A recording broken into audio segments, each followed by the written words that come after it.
Alright. Franken. Welcome to Hype You Suffer. Emmylou. Yeah. It's a good name, Emmylou. Yeah, it's great. I loved it. And Franken. Franken. Emmylou Franken would technically be her name. Do you think this is where they got Frankenfurter from? Yeah. Duh. Obviously, this came out before the food. Yes. We solved it. Alright. I hope you This suffer, but why? is the name, yeah. Welcome to Hot Dog Cast. I think, yeah. I don't... Kit strikes me as the kind of person who would really be into hot dogs, so I... Hot dogs are feel like fine. we can't do a hot dog episode without him. They're like a thing where, like, I feel like maybe twice a year, I'm really like, I want a fucking hot dog. But, like, the rest of the year, I'm like, I don't care. They're not like something I ever really crave, I guess. We have hot dogs all the time because it's easy. Yeah. But... Well, like, there used to be Field Roast used to make these really good vegan ones that, like, just I have not seen since moving to New Jersey, and they have, like, a different, like, Field Roast ones that aren't as good, so I just, like, I don't eat them as much. And, like, I always do, like, chili dogs or something, and it's always just, like, a bunch of shit that I have to make, and I'm like, this is too much work. I liked, they are not, I haven't seen them in the store in a really long time, but Morningstar used to have, like, I really like their corn dogs a lot. They're, like, my favorite. But then in the freezer section, they used to also have, like, the hot dogs separately, and those were, like, the only veggie hot dogs that I liked, and I can't find them anywhere anymore, so... Well, they used to... Field Roast used to make ones that were in, like, a plastic casing. Yeah. And, like, they don't make those now, and now they're just, like, these ones you buy, I think, in the freezer, that are just, like, little skinny ones that are, like, I don't know, made for grilling, I guess, which is, like, whatever. They're fine. They still taste good, but, like... I don't know. I miss those, like, thick ones that were in the casing, and, like, I don't know. But those ones were, like, the one sort of vegan meat product that I was like, this is too similar in flavor for me that it kind of grosses me out. Yeah. Well, it's hard to get stuff that's not, like, seasoned a specific way anymore, too. Like, a lot of times the Field Roast ones I saw would be, like, I don't know, best pesto and whatever, you know what I mean? Like, yeah, they make like sausages that are like different maybe that's flavors, what I'm thinking. But they had like straight up like hot dogs. Yeah, and maybe I haven't seen those.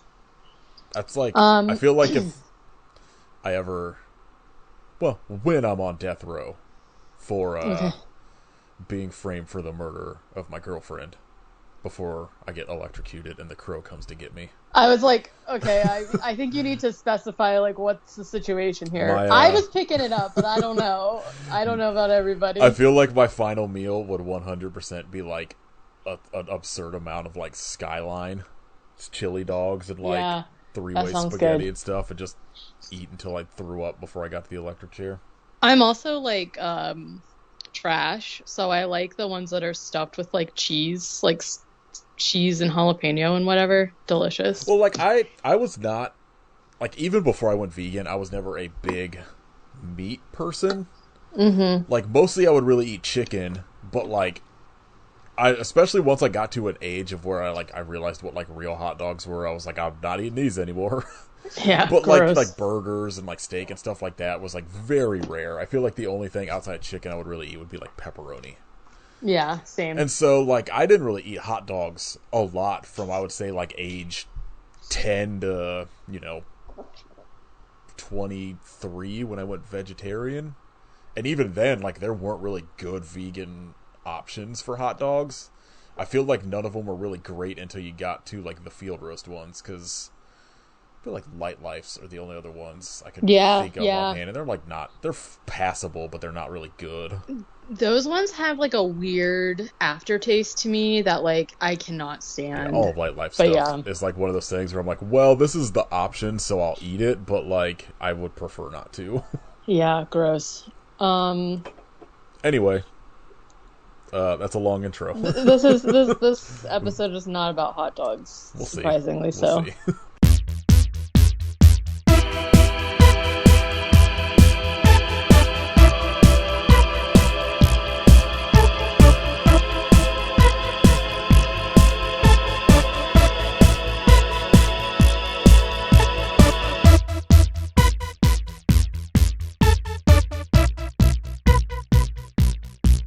This is episode 273 of IP Suffer. I'm Emmylou. No, I want to be Okay, you can be Emmylou. Emmylou. I'll be, what's Actually, this guy's fucking name? Oh, I gotta find the guy's name. I'm Skell. who's Skell? I don't know. It's just somebody in this movie. Oh, Is it you maybe mean his... Zukel is his like Igor. well, it's Skel on here, as on IMDb. That's incorrect. I wonder if that's like the Japanese name. I don't know. And then... I'm so confused about what's going on here. Yeah, with this. so there's like Zukel as like the American actor, and there's it's Skell for whoever the Japanese actor is. You know what? That actually makes so much sense. I was like, Zukel is such a weird name, but that would make sense the way it was spelled. Yeah. Because it's probably TSU Kel Tsu. That makes sense. We are talking about 1981's Monster Frankenstein, which is a Japanese animated Marvel comic book adaptation that I believe was only released in Italy. Yeah.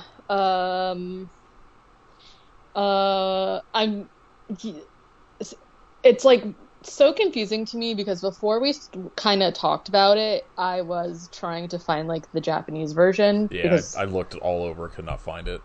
But it's like there's a Japanese cast, and they're definitely not the ones doing the voiceover dub. So I don't understand the situation with that. I would bet it's one of those things where like it probably came out, wasn't a big priority, maybe wasn't super well received, and just got lost somewhere, and maybe it's just like the Japanese actual audio is like lost to time somewhere. Yeah. And maybe like the only reason we have this like American dub version is somebody just had like a VHS tape or some shit of it that I mean, so it made would make sense internet. Because this is a Toei from the Toei company, and they're the ones who are behind like some of the really quintessential anime that kind of like first came to America, that started like getting Americans into anime, which is like Sailor Moon, Dragon Ball Z, Digimon, One Piece, Saint Seiya, Galaxy Express 999, which is actually what Maytel, one of my cats, is named after. So it would make sense to me because this is, you know, when you watch this is like the animation is like a quintessential 80s anime. So that makes sense to me if this was like localized later, and then if it was like a special release wherever, like the fact that it got lost doesn't really surprise me a lot. Yeah, and I think I feel like this was around the time that Marvel was like possibly going bankrupt and was like selling off all of their properties to like different places for like revenue, which is why like, you know, the MCU didn't start with like Spider-Man and the X-Men and, you know, all of like the real big names in their canon, is because like they had it seems like this was around the time. I'm not exactly sure on the details, despite probably seeing like 100 documentaries about this shit. And like it was just a thing where they were about to go bankrupt, and Stan Lee was just like, I don't know, let's like see if we could sell the rights to all of our characters to movie studios to make movies. And then you got, you know, Dolph Lundgren Punisher, and that's when the Nick Fury like TV show pilot happened, and you know, all of these like shitty 80s adaptations of Marvel characters before Blade and the X-Men really like saved them. So like I'm wondering if like, because part of their deal was for this, I don't know the actual name of it, but I always see the posters. It's like for it is like Tomb of Dracula, but there's like a Dracula anime thing as well, and then they had the live action Japanese Spider-Man, which rocks, and that's what Toei was making. And like, you know, the Spider-Man I think was popular there. Like there's a shit ton of episodes of it, if I remember correctly. Yeah. So like it seemed like that at least did okay, but like I had no idea this or the Dracula one had fucking existed until this year. I had seen In what capacity, I have no idea, but I have seen like images from this before, specifically the one that they're using as the poster here, where it's like Her giving it the flowers. him. Oh, sorry, my power just flashed. That was weird. Yes. So like but would I have ever put that together as to what this was, or that like Marvel was involved at all? No, I had no idea. I had never actually seen it before, but like I had seen pictures of it. Yeah, I followed a list on Letterboxd that was like every Marvel thing ever made or fucking whatever that was on every Marvel thing on Letterboxd, and this was on it. And I was like, what the fuck is this? Because the Tomb of Dracula one, I was like, okay, I know Tomb of Dracula as a comic that exists. That makes sense. But I was like, what's this weird ass Sure. Frankenstein thing? And then I was like I think it was probably around the time that we started doing like the comic book movie episodes, like as a sort of side podcast, not those like random, the Spider-Man No Way Home or the Batman ones, but when we kind of were like, yeah, let's like do an episode each month. And so I was like, okay, I'm gonna like put this to the back of my mind, see if I can find it, because it seems like it might be interesting. And then I was like, I think I found it on YouTube, and the top comment was like, Japanese anime, all dubbed in English, only released in Italy, blah blah. I was like, this sounds baffling. We're definitely doing an episode on this. Yeah. I feel like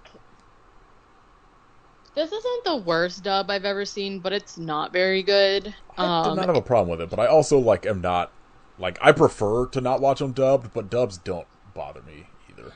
It just is like I grew up like I obviously prefer subbed. I think that there are some dubs that are like totally good. Like any of the stuff that they showed on like Cartoon Network where they actually like I feel they're just different, right? Like the original Sailor Moon dub, terrible, but like Cowboy Bebop, Outlaw Star, any of the stuff that was on around that time, because like the Sailor Moon one was done like earlier than the other ones, I think are really good, where they have like, I don't know, it's just different. This to me, it was like very 80s, and it's like one of those to me that are now kind of like a caricature of what dubs are, where like they're writing the script based off of the character's mouth moving, so they just say shit that like is like kind of like nonsensical and like doesn't need to be said, and they like it's kind of like that joke of like if you're watching like a Godzilla movie or whatever, right? Or like Street Racer. Speed Racer. I was gonna say Street Fighter, and then it became Street Racer. Speed Racer, where he's just like saying like a bunch, like jamming as much words as you can into like one breath, and I hate that. I don't know if I had that issue with this. I thought I was like, I mean, I guess granted, I wasn't like, it's animated, so I wasn't solely, because I feel like a lot of the stuff, if I watch dubbed, it's probably like a Hong Kong movie where I'm like, I want to watch this, I've seen it before, but I also don't fully want to like pay attention to putting it on as like a background thing, so I'll put like the dub on or whatever. Sure. And get like the gist of it, like if I'm like doing stuff on my computer or whatever. And so like, and I also like, I've talked about it on here before, I'm not an anime person like really at all. I've maybe watched all of maybe one and seen random episodes of some stuff, but I do like sort of anime inspired stuff. Like I haven't watched it in years, but like I remember liking Aeon Flux when I was like a kid. But it could also just be I was like 12 and it was like a adult cartoon on TV. But like I feel like the only one I ever really watched all of, I think up until maybe I lost access to it, was like One Punch Man when it was airing. Mm-hmm. And like I liked that, but it's like it's never like a thing. No, I watched all of High School of the Dead and it was terrible. I remember watching that. Yeah, not great. But like so anime stuff like none of that like stuff doesn't bother me, and I feel like up until I got to like the kids in this movie, I was pretty like, cause I like the guy, I like the American voice for Dr. Frankenstein, and I like the detective, I think were the two that I was like, they're pretty good. But like I hated the detective. I loved it because he just came off very terrible. Like I think they tried to make him like Columbo. Yeah, that's what I was like, it feels like it's like an NYPD Blue character or something, and I was like, this rocks, because so it makes no sense in like the 1800s. Yeah, no. And also, he's like a made-up character. for this too, and like there's this whole scene. His name is Belko, where he goes to like kind of suss out if Victor. So if Victor is like aware of what's happening and the maid like gives him tea, he's like, delicious tea. Where's this from? England? I love tea. Great. This reminds me of when I was a boy and my mom used to make me pastries in the afternoons. Incredible. And I was like, what the fuck are you talking about? It drove me crazy. Anyways, all that to say is that like the dub voicing is like whatever. It's pretty typical for like a 80s or like early 90s like adaptation or something. So like it was about what I expected.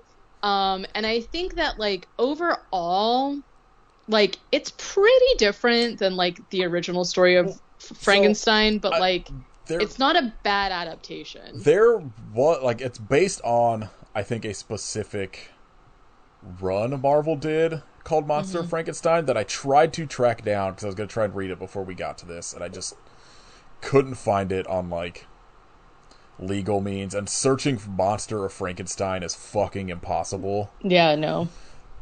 So, and like, you know, like Wikipedia was no help of trying to figure out like if it was like what issues it was based off of or whatever. So like, I don't know. I was kind of interested in reading it because this felt like the saddest Frankenstein adaptation I've seen. Like, well, at least for me, like, I feel like they always either take it where, like, he's either, like, the original where he's, like, a character you kind of, like, feel bad for. Sure. Or they do, like, some of the, like, you know, 90s adaptations where he's, like, a monster that's just killing people and you're supposed to be like, oh, he's scary. But, like, this one, they made him, like, so absurdly childlike that like you feel bad for him, like especially by the end where he's like bonding with Emily and shit, and you're just like, and like, you know, I guess like everything after he, you know, sort of accidentally kills that Philip kid, and like which absolutely so deserved. That kid sucks. Seriously. But then when like Emily's pointing the gun at him, I was like, I feel so bad for this fucking Frankenstein. I know. Emily gets a fucking raw deal in life in this movie. She really does. Yeah. Like, I'm not, like, this wasn't, like, this isn't great. No, but for what it was, like, I enjoyed watching it. Like, I watched it twice, and I was, like, not bored at any point. But I'm also, like, I just kind of am a person that, like, I like animation. And especially, like, old hand-drawn animation, where I was like, you know, This is pretty good. Like, there's not a lot happening. It's very drama-based more than, like, action kind of based stuff. But, like, I thought it looked good, other than every once in a while, like, the close-ups of, like, Frankenstein's face when he's talking were kind of iffy. Yeah. But, like, you know, like, the scene with the fire in the woods, I thought was pretty great. Like, I liked all that. And it's just, I don't know, I enjoyed it. Like, it's not the greatest thing I've ever seen. It's not the best Frankenstein adaptation I've ever seen. No. But, like, it's totally, like, a passable, you know, roughly an hour long. Oh, no, this is an hour and a half. It was an hour and a half. Because I remember at, like, not even halfway in, his, like, assistant gets killed, and I was like, what the fuck else could even happen in this? I think the parts that I enjoyed about this is that, like, the music is, like, again, quintessential early really 80s anime. So, like, if you were somebody who watched, like, the original Dragon Ball or any of those, like, early things, the music is, like, really reminiscent. So it was, like, a little nostalgic to me. And then with the hand-drawn stuff, it's like sometimes, like, you can tell when the people get tired and they look kind of wonky, the drawings, but the backgrounds are gorgeous the entire time because they're, like, watercolor hand-painted. So you get that, too. And so I feel like if you're somebody who likes that old animation, or, like, even if you're somebody that, this is going to maybe sound a little weird, but if you're, like, a Scooby-Doo person, it was, like, kind of reminiscent of, like, not goofy, but, like, the feeling of it was like watching some of those, like, older it's Scooby-Doo. Like if Scooby-Doo, like, didn't reuse animation. Like, you know, like, because I feel like Scooby-Doo has a very distinct 70s or 80s animation look to it. Yeah. But like when they run and stuff, it gets really cheesy. But a lot of the rest of the time, I think it looks pretty good. And I feel like that's kind of like what this is. Where like if instead of reusing stuff, they hand draw everything all the time, it would be kind of similar. Yeah. Before we start, I have. It's not soda talk, but it is a sort of.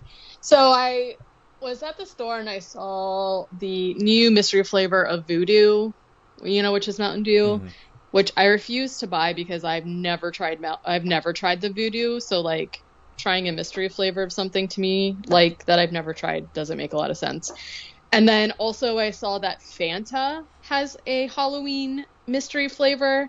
The soda is completely black, which grossed me out. So I also decided not to try that. But I did finally find the General Mills Monster cereal, and I'm going to try the new one, Caramella Creeper. Absolute worst drawing character I've ever seen.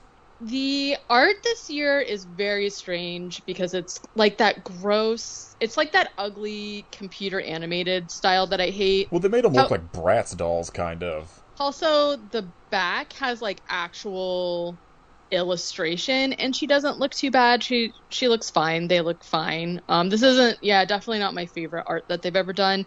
But then on the back, it also says that Caramella Creeper is, I'm trying to figure out who's talking here. Frankenberry's long lost cousin. For some reason, which I guess makes sense because she's kind of like a zombie girl. Introducing Caramella Creeper, Frankenberry's long lost zombie cousin, and the life of every party, even if she isn't alive. I don't really know that make her like a creature. Yeah, I don't really know that I needed her to be lore because, like, I assumed she does look like a Franken lady to me, but they're saying she's a zombie, so I don't know. I feel this is a weird addition to beloved General Mills. Well, yeah, it's like unnecessary because it's like a cereal that's out for like 3 months a year, and everyone buys the fucking shit out of it still. So it's not like you need a new one. I will say, the caramel apple sounds horrendous. Isn't that the flavor for it? It is. I actually like caramel apple. Yeah, but I don't want that as a cereal. Is the thing. Oh, it smells very syrupy. Yeah. So it is bright green. And then it's got the marshmallows, which to me don't look like a shape. Maybe they're pumpkins. I am somebody who usually only buys Count Chocula. Count Chocula is like my favorite cereal ever. I love it so much. And like, while I do get some of the other ones, like specifically whenever they decide to re-release Fruit Brute, I'll get that. But I'm not really like a Frankenberry or Boo Berry fan that much. So I don't normally try their like, fruity stuff, but it smells very caramelly. Caramel. The one that's a mix of all of them sounds so gross to me. Yeah, I'm not doing that. I don't want blueberry, caramel apple, and chocolate together. I'm obviously trying these dry, so maybe they'll taste different in milk, but... Oh. Okay.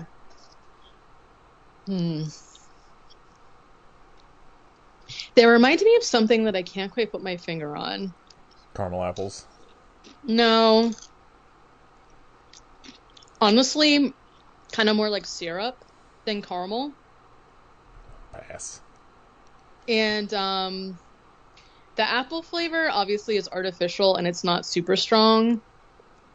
It does get stronger the more you eat it, but if I just was like blind trying this, I don't know that I would think it was caramel apple.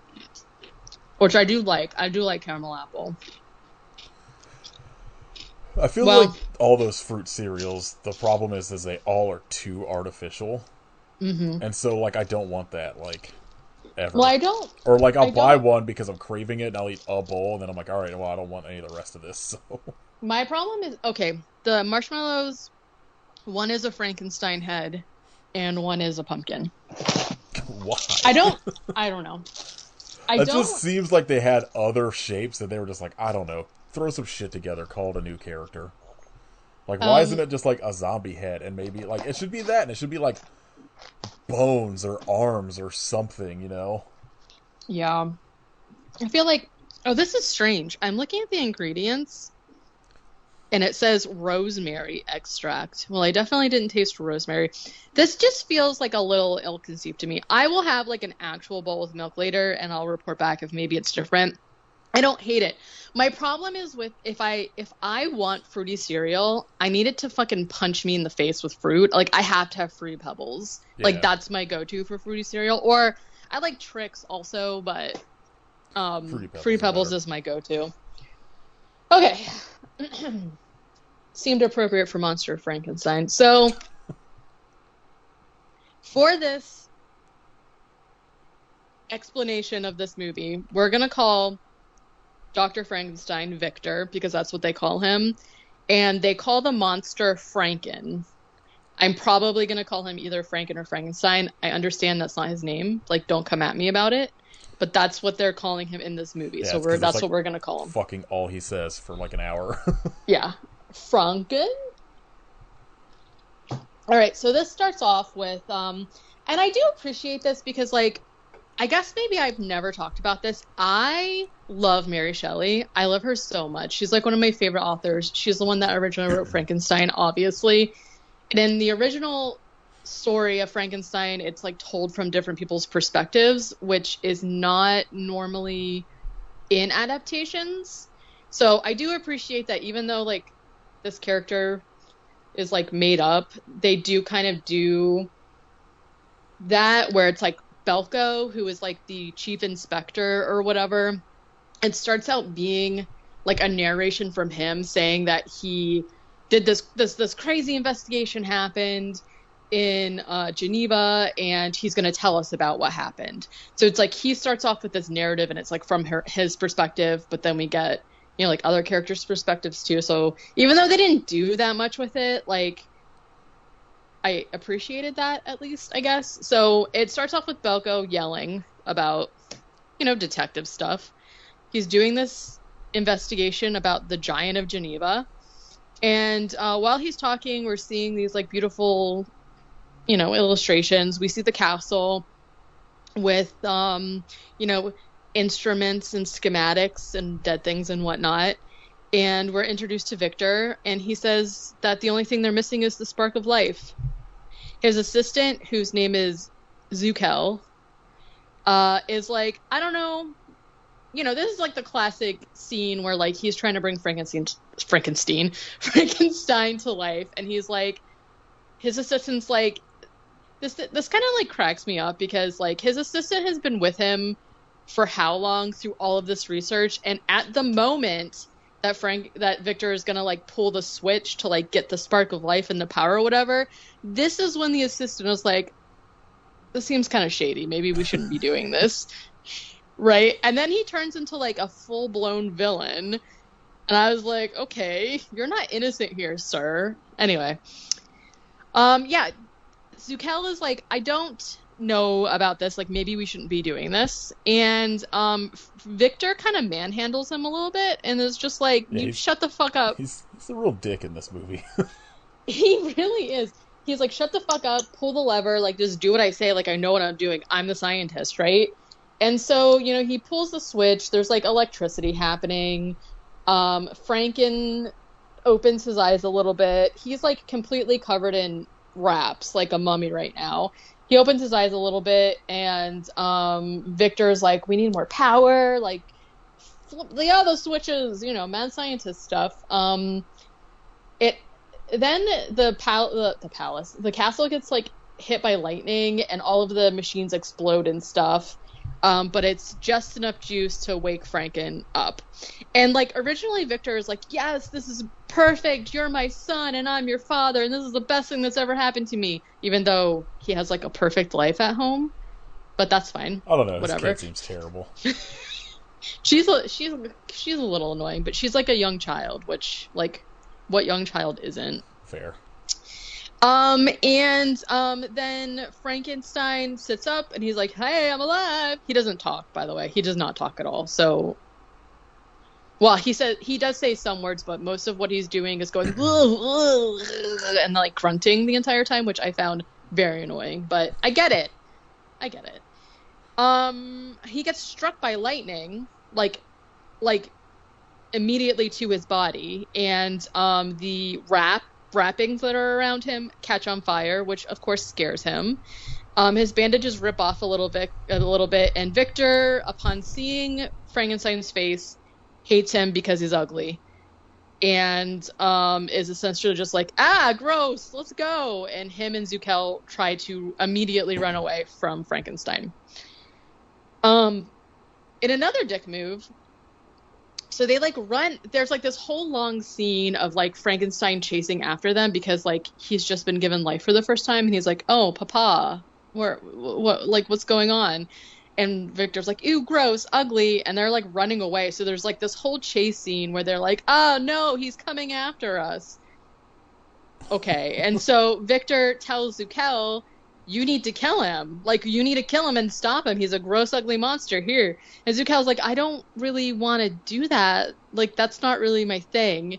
And then Victor gives Zukel his gun and literally runs away. And Zukel is just like, "This is fucked up because I told you this would happen, and now you're making me try and like kill this guy or whatever." And Victor literally says, "Shut up and do something useful," gives him the gun, runs away.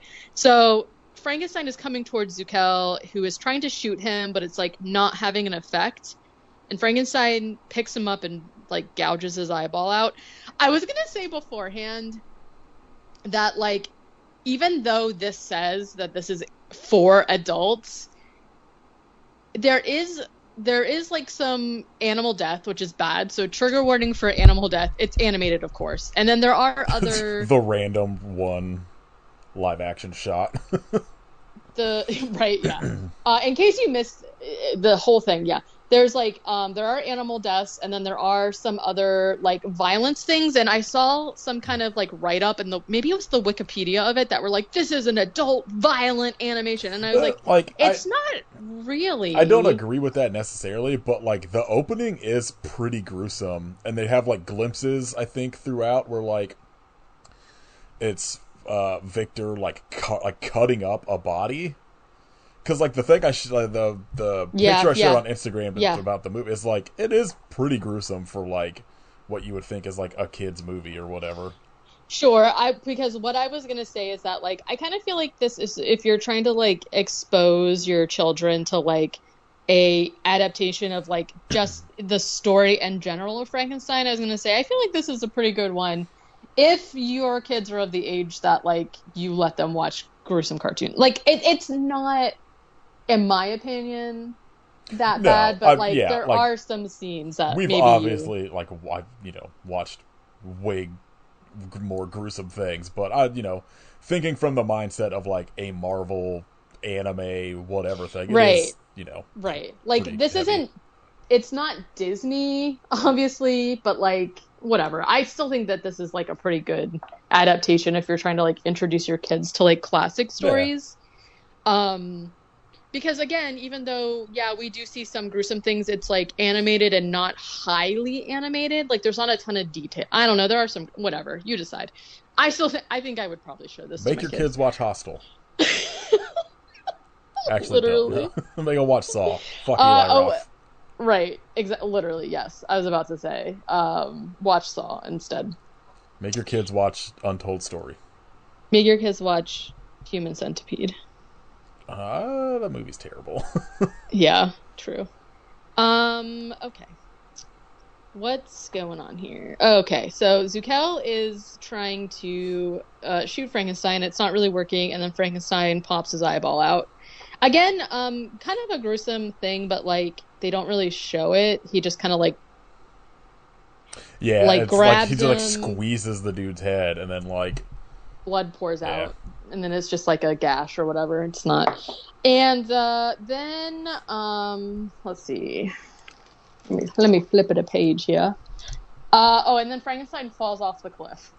All right. R.I.P. See ya. Okay, Very weird that Frankenstein's gone for the rest of the hour and 15 minutes. Yeah, that's what. Yeah, I was like, what could this be about?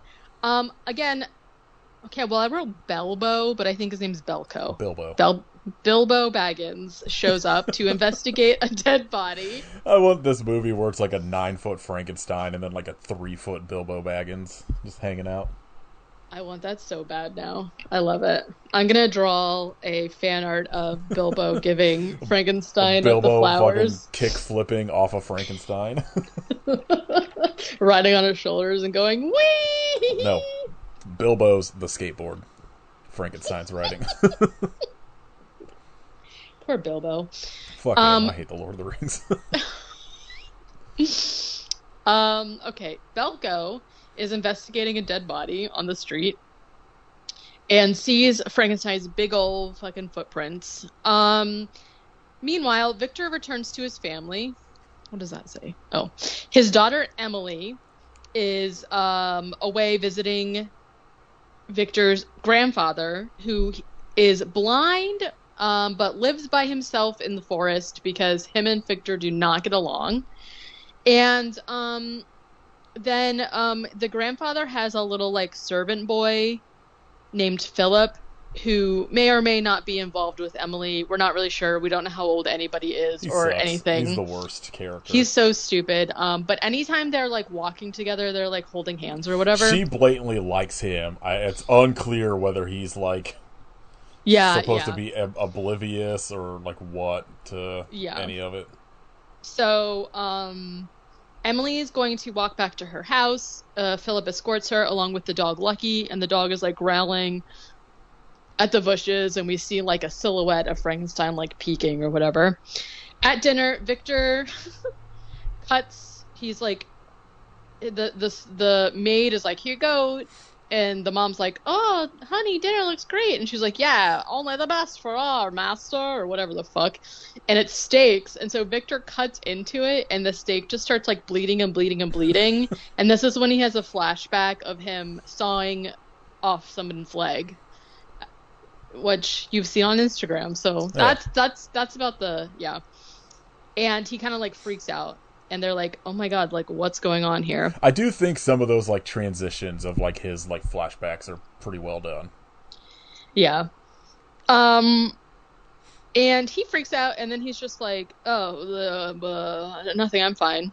The maid screams because somebody has killed their birds, and somehow he knows it was Frankenstein. Sure, I don't know.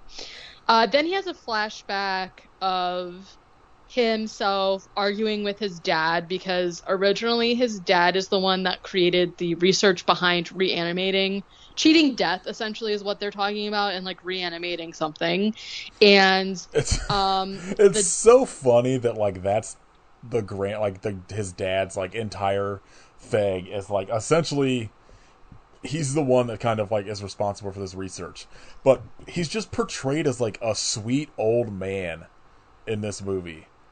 Like you never get like the idea that he was like this weird mad scientist type character. He's just like a cute old man hanging out with his granddaughter all the time. We also don't get like any like glimpse into, because like the whole argument, the reason that they're estranged is because Victor is like, this is like amazing, you found this cure for death, we need to be developing this so that we can help people. And Grandpa is like, this is wrong, like we probably shouldn't be doing this, and we get no glimpse into like what happened to make him realize that his research that he developed is like wrong. There's like no pretext for like why the grandpa's just like this nice old guy at all, which is like so weird to me. So there's just like the flashback about them arguing about like the laws of morality and like the experiments and whatever. The dog Lucky lets out a hideous cry, and the wife Elizabeth says, oh my goodness, something's happened to Lucky. And Victor goes, who cares about a dumb dog? I'm going to bed. Okay. He's such a dick, like, immediately upon getting home.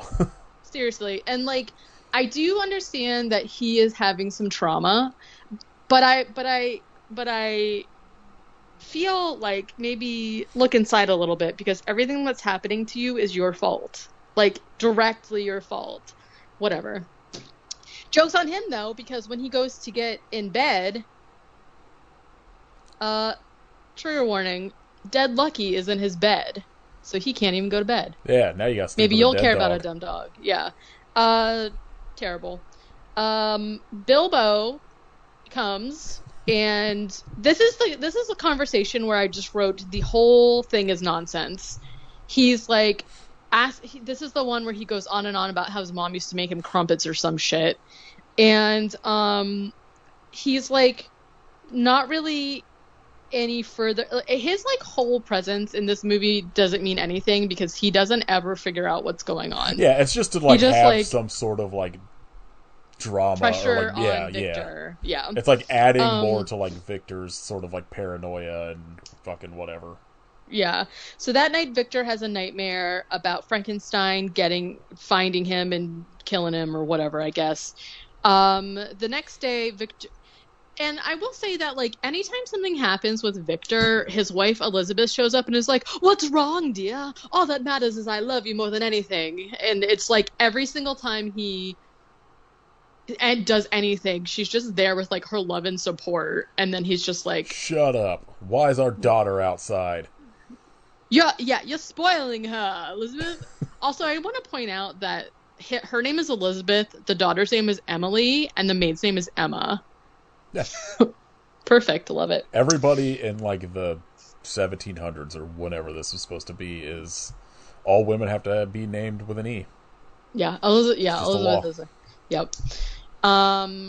Victor goes to his office, I guess, and Zukel is there, who reveals that he has lost an eyeball, and he's really mean to him, and he basically demands money in order to keep quiet. He's like, "You're gonna give me $5,000 fucking dollars right now, or I'm gonna tell everybody that you made this monster." And Victor's like, "Okay, fine, I guess. All right, fine. It's fine. Like, I'll do it. It's great. I don't have any money, but it's fine." So then he's like, "Oh, by the way, the faculty told me that they want to meet with you as soon as you get here." So Victor goes to talk to them, and they're basically just like, "Hey, congratulations, my guy. Welcome into the Natural Science Society." And he's like, "Oh my God, thank you so much. Great." These like societies were like such a big thing during the time, and it was like essentially the only way that anybody would like respect or fund your research is if you were able to like get published by these societies or like be in these societies. And of course it was like one of those things where like women weren't really allowed in, and it's like a whole thing. I'm like literally obsessed with like early 1800s like science stuff. I don't know why. I don't know anything about science, but I love it. Katie's 1800 science corner next week. Okay, let's do it. I'm ready. How you know a woman is crazy? She's talking to you. Yeah, she says no once. You wake up in the middle of the night from a nightmare about a man that you created choking you, and she says, instead of saying, "Darling, I love you, we're one and the same together for the rest of time," she says, "What the fuck is wrong with you?" Then that's how you know she's crazy. Okay. Okay, so they're at Grandpa's cottage. Oh no, this was something else. Frankenstein like randomly like trashes somebody's picnic or something. Yeah, there's like random scenes that's just showing like, do you actually see that as Frankenstein at first? Like at this point? Sometimes no, I think you see his hand this time. Okay. Like I know they do like the shadows, or like it'll just be like the aftermath of something. And I think because I think they don't fully show that it's Frankenstein until he maybe kills like the Igor character. Yeah. So up until now, basically, like what they don't explain to you is that Belko is there because he is investigating. First of all, there was one murder where a guy had a huge chunk taken out of him, and then there's footsteps. But then after that, it kind of starts to be like somebody's farm got ransacked, someone's chickens got eaten. So it's like Frankenstein, obviously it's Frankenstein. He's just hungry, man. He's trying to eat some food. He's alive, you know? And so he attacked someone's picnic, I guess. I don't know. Originally, I thought it was like the grandpa's house. And then I was like, why aren't they saying anything about this? But then I was like, it must not have been. Victor goes home and tells his wife about getting inducted into the Natural Science Society or whatever.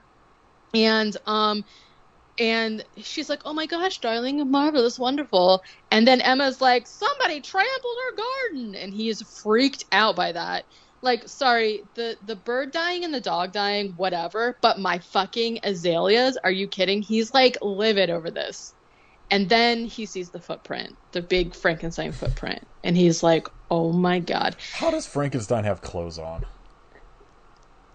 I was gonna say one of my biggest questions is that I'm wondering where he got clothes, because he is like canonically like 8 foot tall. But like he's wearing clothes like immediately when he's like brought After back he to life. So yeah. like, number one, wouldn't they like burn off him when he's electrocuted? I don't think he was like wrapped in gauze that burned away, and that's he was right.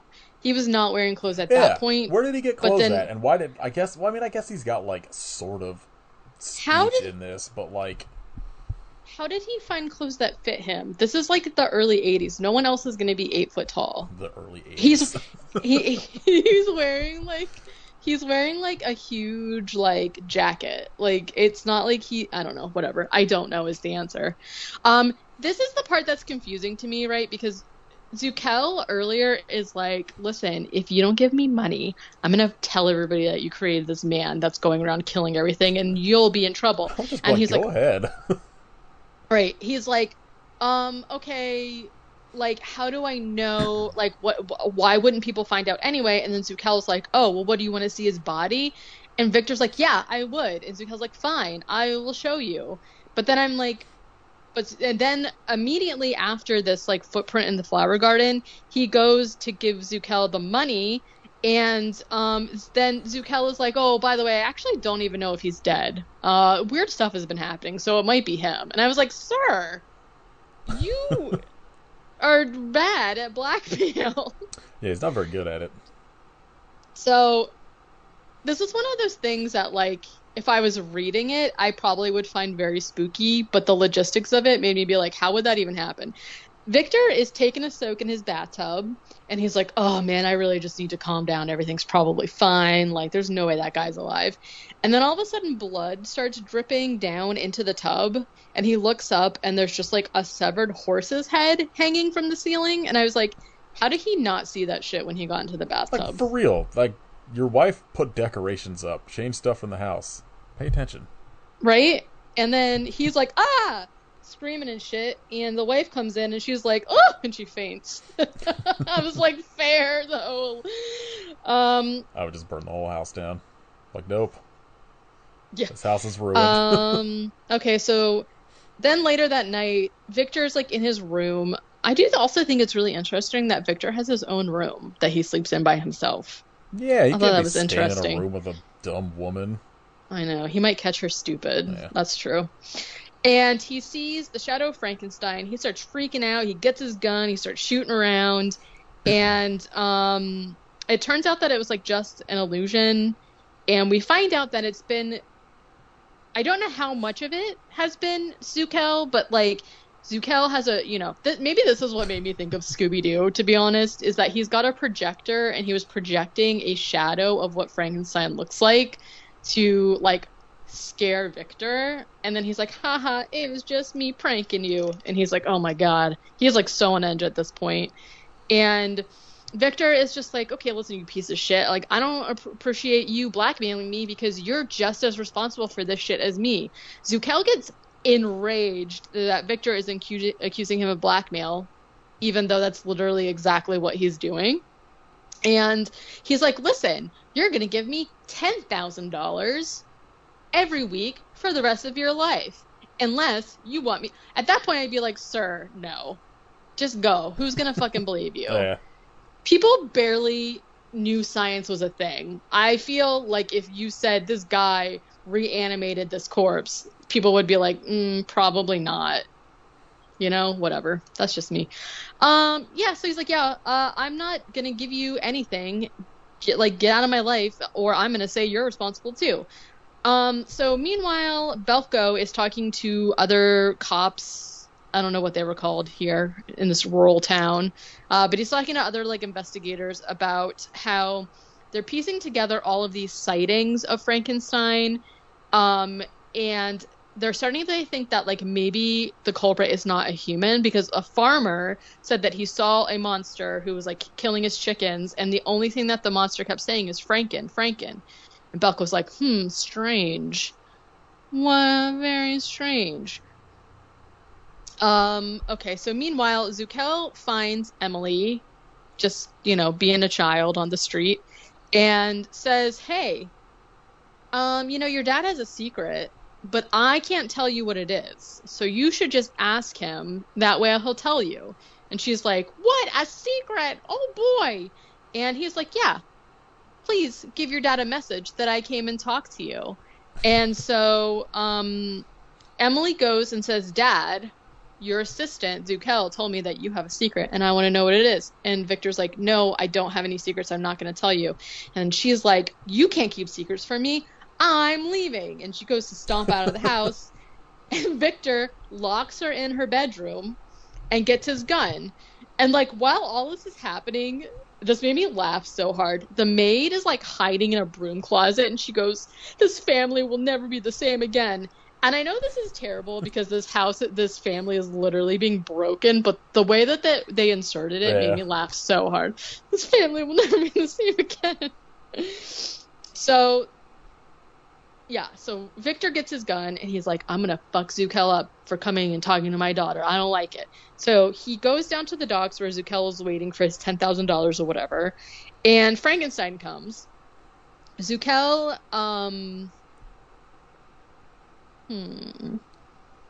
they basically just start, like, fighting. I think I wrote Zukel, hits him with a rock.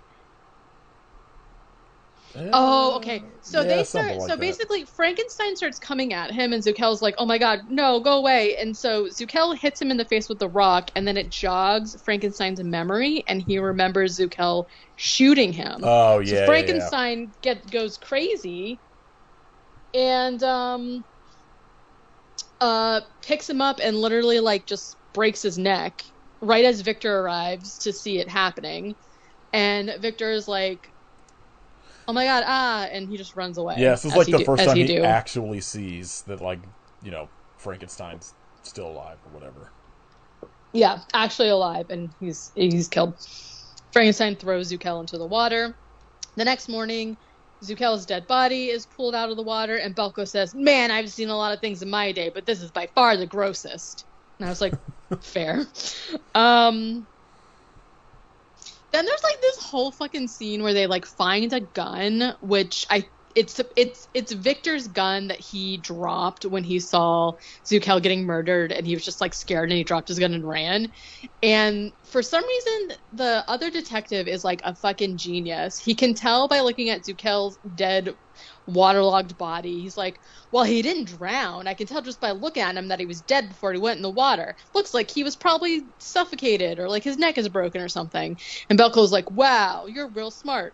Then they find a gun, and the guy goes, well, it can't be the murder weapon. He was killed by hand. It's very weird because, like half the time, it's like the detectives make it clear that they're like, they think they're looking for some sort of creature. But then the rest of the time, they make it seem like Victor is who they're looking for. Like they're suspecting Victor's killing all these people. And it's sort of confusing about like what or where they're like putting this detective's and it's also because it's also confusing to me because like even if they are suspecting, they're going with the theory that this is like a creature. There's literally no reason that this detective could like piece together that Victor was involved, because he's like, there's like one small scene in the beginning where he's like, hey, what is it? What is your specialty again? And he said natural sciences. And he goes, so it could really be anything. Good day. And I was like, huh? There's just like no reason for them to have put it together so close that like Victor had anything to do with this. It makes no sense. Anyways, the maid Emma is like, fuck this place. Everything is fucked up. I don't want to be here anymore. I'm leaving. Goodbye. She leaves, and Belko shows up and is just like, oh man, I'm sorry. Why'd she leave? And Elizabeth, the wife, is like, I have absolutely no idea. Like, probably because animals are being beheaded in your house, and your husband's like shooting his fucking gun and locking his kids in the closet. Like, Normal. that, yeah. I probably was. And so Emma's leaving. She's walking down the path. She immediately sees Frankenstein. He picks up her suitcase and rips it in half, and she screams. This was my absolute favorite scene in the whole movie because it's so ridiculous. Belko goes into the house with the gun that he found next to, like, by Zuckel's dead body, and is like, in his mind, he's like, huh, what about this? He presents the gun to Victor, and in his mind, he goes, gotcha. Victor looks at the gun and said, that's not mine. And then Belko goes, oh well, gotta go. I was like, what the fuck? He, like, immediately, he was like, I gotcha. Well, that didn't work. See you later. And, like, immediately leaves. Insane. Belko also tells him that Zuckel is dead. And, he's like, oh, okay. And Belko's like, what? You're not surprised? And Victor's like, I mean, I don't know. He was a good assistant, I guess. Belko, again, let me just, like, preface. We don't really see any behind-the-scenes stuff with the cops except for them finding bodies, right? They're not involved in, like, any of the weird stuff happening at Victor's house with, like, the animals being beheaded and, like, the stomping around or whatever. And Belko immediately asks him if he is trying to replicate his father's work while he was on his sabbatical. Why does he know about, like, I don't understand how. That's what I'm saying. I guess unless it was, like, a big, scientific study of, like, with papers and shit, like, it's very weird to me that, like, they even know that this stuff was happening.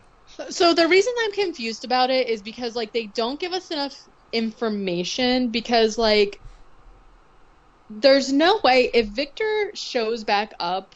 So they're saying that this castle was in England, and I don't know where everybody else actually lives, but it's not by the castle. He was, like, on a sabbatical at that castle or whatever, and is what they're saying, but that doesn't make any sense because how could Frankenstein just, like, walk to the town? I don't know, whatever. No, like, so I think there's like a thing at the beginning when he, oh, you mean like the monster walking to the town? Yeah. I was thinking like the doctor for whatever. I mean, like, I don't know, like that's the sort of thing that, like, I can suspend my disbelief in the same way that it's like someone running and Jason Voorhees, like, walking and still catches up, Sure, because like I said, I don't actually know, like, where they're supposed to live in relation to the sabbatical, or if the castle wasn't actually the sabbatical, it was, like, a different situation. Because he says, like, were you trying to, like, replicate your father's work, which we know is bringing people back to life. We don't know that Belko knows that, right? We have no idea. And then he's like, no, I wasn't doing that. And then his wife Elizabeth comes in and says, no, he wasn't doing any lab stuff. I was there with him. And I was like, is she lying? Yeah, I think she's lying. Or is this, like, because then there's never a conversation between them again, like, about that. She just, like, decides, like, to lie. The way I read it is that she's covering for him because, like, like, it's very clear, like, when he gets back home that he hasn't been there for a while, and she was there with the daughter, so, like, right. So that's the way I read it is that, like, she's covering for him to just, like, because, like, she has to at least know, like between him and her dad, she has to have, like, some idea of what the stuff was, Well, it's his dad. I don't think she does know. I think that Oh, well, yeah, okay, that's right. Yeah, I guess it was his dad. For some reason I was thinking it was her dad. I don't think he... Well, anyways, my point is that, like, I'm confused about it because, like, if this research is common knowledge, then everybody would know from the... Like, there would be no way for him to hide what's happening. And so that's why it's also confusing why he returns home and then he's, like, accepted into the science society for his research if he's, like, hiding the fact that his research worked. I have no idea. It's very murky. It's whatever. That's why I'm saying, like, to me, this is like an adaptation for children, even though there's violence in it. Do you know what I mean? Well, it's also like it's from what I could tell, it's an adaptation from like a 18 issue comic, which probably trying to fit whatever is in those 18 issues into like, you know, an Sure. hour and a half. Probably, you know, you lose. And it's also the English dub. Like, who knows what they're saying in like the Japanese version? It Yeah, could be different. yeah, 'Cause that's yeah. the thing I hate Yeah. about like so many Translation. dubs is like it's so like a lot of the time it like what they're saying if you have like the subtitles on and then the English dub are like the exact opposite of what Yeah. like the subtitles are. So like it just Yeah. drastically changes the movie. Yep. Yeah, that's yeah, very confusing, terrible.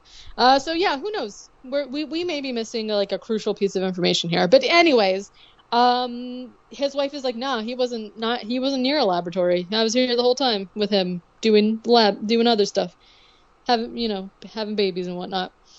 And then Belko says, "Okay, see ya. Oh, one more thing." He does like the Columbo, like That's what one like more that's thing. the thing that I liked. Like I'm not saying like the voice acting is great, but it like made me like his character because it is very much like that, like you said, like Columbo or fucking whatever. It's very Yeah, funny, like that, and especially thinking of like I just want a show where it's like Columbo, but he's just like I guess but he's he's stupid. quantum leaped into the fucking like 1700s. One more thing. That He like keeps saying Franken.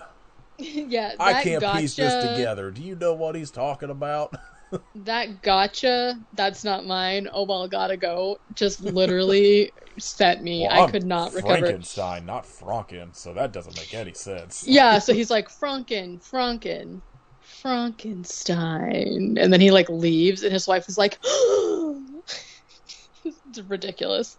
So then it switches to Emily milking a goat, and Philip's like, wow, you're real good at milking them goats, Emily, and then she gets sprayed in the face with milk, and they're both like, hee hee hee, and I was like, gross. Get the fuck out of here. Philip is a fucking Victor's creep. seriously. Victor's wife, Elizabeth, goes to talk to Grandpa about how basically Victor's being fucking crazy and shady, and she's like, I don't know what to do to help him. He won't tell me anything. Like what's happening here? And then that's when the grandfather reveals that they've been arguing about the research, and then somehow this is when like Elizabeth just puts it together. She's like, oh, so Frankenstein's here and Victor made him, right? Cool, got it. And I was like, okay, if you've been paying attention. But he didn't actually tell her. She just was like, I don't know, being his ride or die, I guess, which fine. Belko comes back to the house to say that they have found Emma dead, and she was scared to death. That sounds like a fucking 1700s, 1800s, finding. Yes, scared to death. He did rip her suitcase in half. That'd probably scare me to death. Yeah, my clothes are on the street. There's this one old medical term that they used to use for women that you could. It's called hysterics. No, there was another one that was called like faint of the mind or something that could like literally mean anything. It could mean like she had insomnia, Yeah. or she like didn't want she Not sleeping. was like on you her need period. electroshock therapy. Yeah, and it was just like a way to like get your wife like admitted to an asylum or whatever if you were just like tired of dealing with her. So fucked up. Hysteria Like reading about any of that shit, my where you God, could literally terrible. just be like, she got out of bed before you, put her in a mental hospital. Yeah, like literally, like she burnt your toast, fucking put her, lock her away. You've fallen in love with someone else, just fucking ship her off. I feel like there was listening like to this. I was gonna say, I feel like there was like a Behind the Bastards episode about like maybe like one of the some hospital that was like huge for that stuff, where they were just like they basically were created like by some doctor that was just like all women are like hysterical creatures that need our help. And you could literally just be like, I don't like my wife. They're like, we'll fix her. And it would just, just like bring them in and just like electrocute the shit out of them. Insane. There was a bad time. This no, the 1980s so were terrible. There was this like one podcast I was listening to recently that was like talking about it, because it was talking about like basically the woman, because like you used to be able to just exactly be like, yeah, my wife is crazy, can you like lock her up, and then they would be locked away for like the rest of their lives or whatever. And then there was this one woman who that happened to, and it was literally because of something like what I said, where like her husband wanted to remarry or something and got her locked up. And then she herself was the one that like, she ended up getting out and like was the one that passed this law saying that in order to put somebody, specifically, I think it was specifically wives, like that situation, you had to like go to trial for it or whatever. And I'm trying to remember what it was, because it was like so fascinating, or like what this woman's name was, because what a fucking queen. Like, I can't find it, but anyways, it's insane. I don't even know why I was talking about that. I think it started off from the scared to death. Because Emma was scared to death. Just like such a and basically they're starting to put together that like essentially what's happening is that Frankenstein is on a rampage because he needs to eat a lot of food to like keep his body going, which again, he's like 8 feet tall, so yeah, he does, right? Then there's like this scene where this scene really grated on me, because it was a wedding where there was somebody who was like overdubbing just like random noises. So it was like showing like the beautiful wedding and like the bride and groom, and there's this guy just fucking yelling, "But kiss her already, kiss her, where's the food, where's the entertainment?" And he was just like screaming over the entire thing, and I was like, you guys please need to mix better. Anyways, I don't remember that at all. So he shows up at the wedding and he just wants to eat the food, right? So he's trying to like eat the banquet set out. And the guests are freaking out and throwing stuff at him. And eventually somebody throws something at him that sets on fire. And he gets the memory of being struck by lightning and being caught on fire. And he gets scared. And he is like, you know, scared and like, And then the cops show up and start shooting guns at him and stuff. And Frankenstein is like, And he like throws a tree at them and ends up escaping. But he's hurt. They've been shooting at him. He's like struggling through the countryside a little bit. And this is when he comes upon grandfather's cottage. The scene was so strange to me because they were playing this like sad, forlorn, like instrumental music over the whole thing, and all of the other sound was blacked out. But they're showing us this scene of the grandfather playing a guitar and Emily singing and Philip like listening, and they're all clapping and having a good time, but it's just like completely silent. And I was like, sure. Frankenstein can't hear any of it as standing outside. Right. I guess not. He just hears his melancholy background music. Frankenstein's got like a cloud that hangs over his head, but instead of like a physical cloud, it's just like Fallout Boy. Oh my I don't God. know, I was trying to think of like an emo band, and that is not one, but this is the first band that popped into my mind. Frankenstein seems like he'd be into old Fallout Boy. Yeah, definitely. Sugar, we're going down swinging. Yeah. He does go down swinging. That's his motto.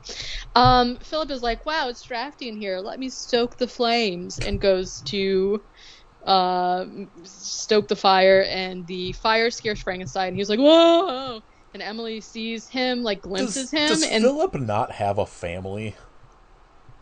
I don't think so. I think I literally think he's like just a live-in servant boy. I just don't understand the relationship that he's always at like this grandfather's house, but he's not a relative. Right. It goes into town for him. I think he literally is just like a live-in servant. And like that was actually such a thing. Like I don't know I didn't know that they were still doing this whenever this is supposed to be taking place. Oh yeah, 1800s, that makes sense. Where like if you had a family, if you had like a bunch of kids, once they grew to be like a certain age, you would literally send them to be like a live-in like servant to another family, and then they would pay like your family. So if you were like, I don't know, 15, they'd be like, all right, time to go live with the Crumpets, and you would go live with them and like tend to their livestock and do their laundry or whatever. and like live in their house. So like I assume that this is the situation, but like I don't know. Grandpa's cool, so they're all friends, you know. Also, Emily is like staying in this little beat up cottage, even though she lives in a mansion. So that's how you know she's a real one. She doesn't care about riches and whatnot. Also, her dad's fucking crazy, so that's another thing. Yeah, I'd probably be at my grandpa's house all the time too. Yeah. Emily, like after the incident where the Victor like locks her in the room, she like never goes back to her house or like sees her parents. Okay. Yeah, so Emily sees Frankenstein out the window but thinks he's a bear or something, and she like screams, and so Frankenstein runs away, and then this is when he sees his reflection in the water and is sad because he's ugly. You know how that be. I think he just misses killing children. Maybe. Belko lures Victor to some shoddy, I don't even know where the fuck they are, but he's like, I think I have a clue to solve this case that I'm investigating. And the clue is just scaring him using Zukel's projector into thinking that he sees Frankenstein, and then Victor's like, oh no. And then he's like, just kidding, it was this projector. Also, your maid's dead. Victor goes home and tries to stab himself with a knife. He's basically just like, oh, woe is me. My life sucks. I hate it here. And he's going to stab himself with a knife, but then his wife comes in and stops him and is literally just like, I love you. We're one in the universe. Well, we shall never be entwined and whatnot. And he's fine. They just like hug. Grandpa tells Emily that she needs to go home because she's been here for too long. Her parents want to see her. And Philip is like, I'm going to town and it's going to take me a day. So she walks away with him. While she's gone, Frankenstein immediately comes into the cabin. Grandpa's like, hey there, fella, I'm blind, but why don't you make yourself comfortable? So he gives Frankenstein some goat milk and then starts feeling him up. And he's like, it's you. Hey, guy. Emily comes home and sees Frankenstein and screams and throws a cup at him. And Grandpa's like, hey, simmer down. He's cool. Like, just chill out. And then Frankenstein is, like, sad that Emily screamed and threw a cup at him and leaves. And, Grandpa's basically just like, hey, the moral of the story is that people are just judgmental, and they shouldn't be. They should not judge you by your looks. But he's really ugly, so people are probably going to kill him now. Thanks a lot, Emily. And so she goes out to find him. Victor immediately comes with his gun and is like, he's my responsibility and I gotta put him down. I gotta take care of him. And Grandpa's like, Emily, go defend him. Don't let your dad kill Frankenstein. So Victor and Frankenstein are having a standoff. Victor is like, sorry, I did this to you. Like, this is my fault. I feel bad, but, like, I gotta kill you. And starts shooting at him. Frankenstein hits him with a branch. And then Emily, somewhere else in the forest, on her way to stop her dad from shooting Frankenstein, gets attacked by a bear. I was like, okay. Frankenstein comes and beats the bear up, saves Emily, brings her back to Grandpa, and then once Emily wakes up, they show us this like whole like montage that we find out is literally just one day, because Philip immediately comes back and is like, I was only gone one day. But it's like them all having a laugh because Frankenstein sits on a chair and breaks it because he's huge. And then Emily is like tending to his wounds, and then she tries to like teach him how to talk, but she's also like mocking the way that he talks, which I thought was really rude. And she's like riding on his shoulders and teaching him how to make bread and like all of this shit or whatever. And this is where he's trying to say her name, but he keeps saying Emilu or Emilo or something like that, which I thought was really funny. Victor is still hunting Frankenstein. He's just like out in the woods. And he says, Elizabeth and I will never be happy again unless I kill him. And I was like, huh? Like, the future of his marriage relies on him killing Frankenstein. I'm pretty sure that's everybody's, like, inner monologue when they go hunting. Yeah, pretty much. My wife and I will never have a moment's peace until I go. Philip comes home early, he's like, wow, they're going to be so excited to see me. And he looks in through the window and sees just Frankenstein. And he's like, oh my God, Frankenstein might be killing them. So instead of going into the house to see what's going on, he immediately runs into town. And I'm like, bro, even dark. if he... First of all, yes. Second of all, even if he was in there to kill them, they'd be fucking dead already by the time that you went to town and brought back an angry mob, right? I was like, that made no sense, idiot. So he gets the mob. The mob comes and starts shooting and throwing torches at Frankenstein. Emily is out washing clothes and like hears the shooting and she's like, oh no, and she runs to the house. The mom comes too and is like, oh no, your father, like, they're like reunited.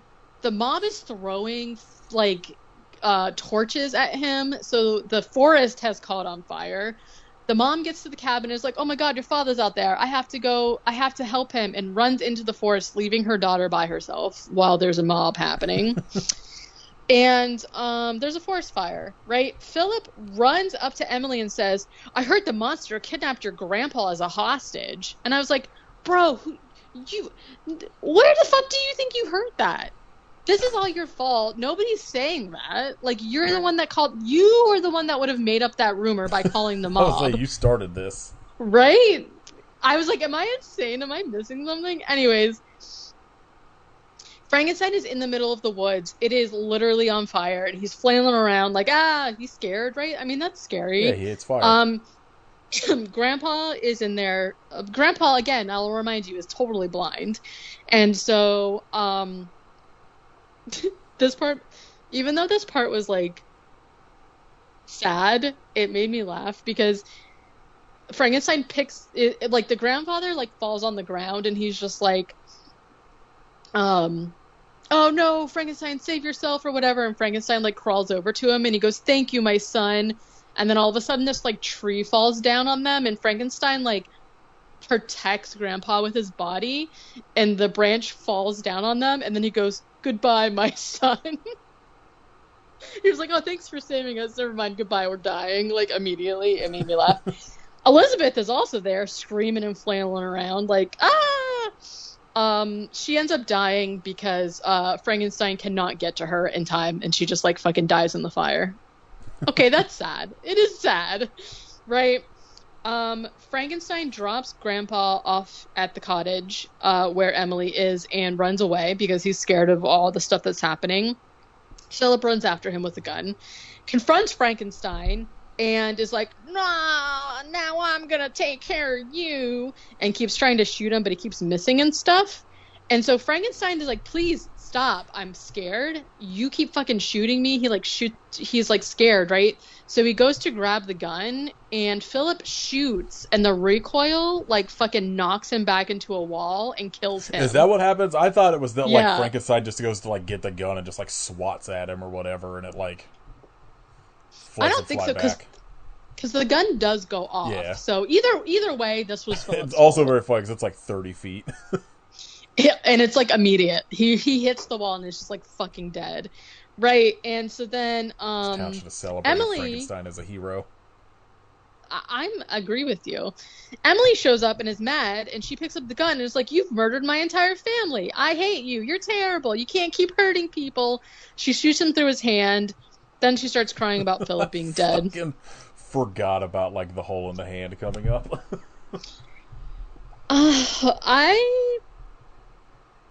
I'm confused. So like, essentially what happens is that Frankenstein runs away. There's, like, this whole scene where Emily, like, shows Frankenstein her crucifix necklace and is like, this is because God is good and something, and she, like, goes on, like, a little rant about it or whatever. She's like, that's why this is so important to me. So he is running away from this, right? And he sees the cross on top of the church and goes in, and then there's, like, this whole drawn-out moment where Frankenstein looks at Jesus, like, crucified on the cross and, like, sees that he's got, like, the nail or whatever through his hand. Hole, like, holes in his hand. And Frankenstein's like, I'm the same! And he starts crying, and I was like, huh? Yeah, Frankenstein is Jesus. Oh. It's canon. Wow, he did die for their sins, actually. Oh my God, wow. Frankenstein is a religious icon. I agree. So he's in the church having his moment, and Victor shows up, and he's like, hey, if you think I'm not going to kill you in this fucking church, you thought wrong. You're my responsibility. But Frankenstein hits him with a pew and runs. I feel like if I got hit with a pew, I would not be getting back up. No, I At least also for a while. I would not be getting back up if I got hit with a branch either, which is what happened earlier. Meanwhile, at the cabin, Grandpa wakes up and tells Emily that Frankenstein saved him and also was not the one that killed her mom. There's like a whole scene where Emily sees her mom dead, which is sad, and reveals that like the secret is that Frankenstein was Grandpa and Dad's experiment, like research or whatever. And then for some reason, this is like, Emily's like, oh my God, everything. Wow, my dad's secret was crazy. And I was like, yeah, I guess. In my mind, I'm like, where do you think he came from? He was just like a huge monster, man. Yeah. I don't know.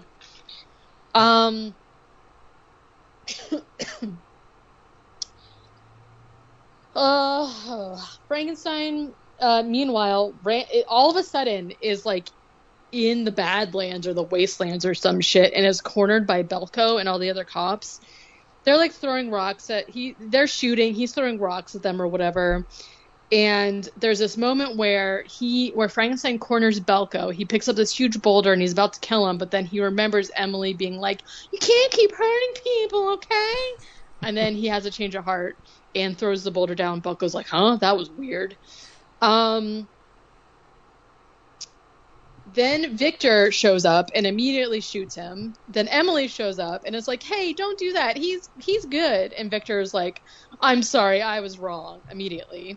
Frankenstein is able to say Emily's name correctly, and she's like, my name, that's my name, and she starts crying. And then she's like, you're no monster, you're my friend. And then Frankenstein immediately throws himself off of a cliff. And we see basically he like jumps off, and then it like lingers on him just free falling through the air. Then Victor's like, oh my God, I'm sorry, Emily, and shoots and kills himself with a gun. And then Belko says that the moral of the story is that people suck. The end. Yeah. Not a bad moral. So, no, it's pretty. So okay, maybe I take that back. Maybe it's like not totally for children, but like I don't know. Just like that, literally everybody in Emily's life except her grandpa are dead. And you know, like he probably doesn't have that much time left in this yeah, thing. For real. So She's I want a follow-up. Someone should do a new anime that just follows Emily as an adult. I agree. Being locked up for being hysterical. I mean, if anyone has a reason to be at this point, yeah. It's definitely her. Okay, sorry, can you hold on a second? Okay. All right. Don't cut that out. No, just kidding. I was like, I'll just talk the whole time about nothing. Yeah, so that was the Monster Frankenstein. All right. Did you look up any news at all? Or see any news in the last, like, 2 weeks? Actually, no. Yeah, let me see. I forgot to look up anything, but I don't think I've even seen anything. Let's see if there's anything good. Toxic Avenger premiered Oh yeah, we're not doing Toxic Avenger this week. Surprise. We're gonna wait till the remake comes out, and we're gonna do like a original remake episode whenever it's available to watch, because the remake premiered at Fantastic Fest and got mixed reviews. So, yeah. Aside from that picture of Elijah Wood, I haven't seen anything. Yeah, there's like pictures of Peter Dinklage in it too and stuff, but like I don't know, we'll see. Yeah. There's a new Hell House coming out that I'm not gonna watch. Oh, I did see that. No, thank you. Yeah, I feel like everything right now has been like Saw's about to come out. Saw X. Saw, Socks. Formerly known as Twitter. Yeah. The movie formerly known as Twitter. Let's see. the Fall of the House of Usher trailer. I think that might actually. Oh no, I guess maybe that's not out yet. I want to watch that so bad, but I don't have Netflix anymore, so we'll see. Let's steal somebody's for like a day. I've been so for I don't. I've talked about it a few times. That's like the new Mike Flanagan show, and all of the other ones I've been able to watch in like one sitting. So either that, or I'll just like sign up for a trial and cancel it immediately. Yeah. Yeah, this is not. It's like that's interesting because there seems like there should be a bunch of stuff with October coming up, but at least everything on here I've seen is not super interesting to me. Pet Sematary Bloodlines getting absolutely fucking destroyed. I think it premiered at Fantastic Fest too. Yeah, that doesn't surprise me. There's a picture of Michael Keaton as Beetlejuice again. It does not look good. No, thank you. Apparently he was like not interested in even doing it again, so I don't know how that's gonna be. Sounds bad. Yeah. Absolutely did not need a sequel. Yeah, they should have went with the original sequel, which was Beetlejuice Goes Hawaiian, which would have been incredible. Alright. What have you watched in the last little bit? Let's see. It must have... Okay, so it's actually been 3 weeks since we recorded. It's been 2 weeks since an episode. Because, listen, guys, just... Yeah, it's been a long 2 weeks. Because after we recorded last time, I immediately did watch a few things, and then I haven't watched anything since. So I watched... Same, kind of. Probably for the first... I think I've only seen this once, and it was when it came out. So I rewatched Idle Hands for the first time.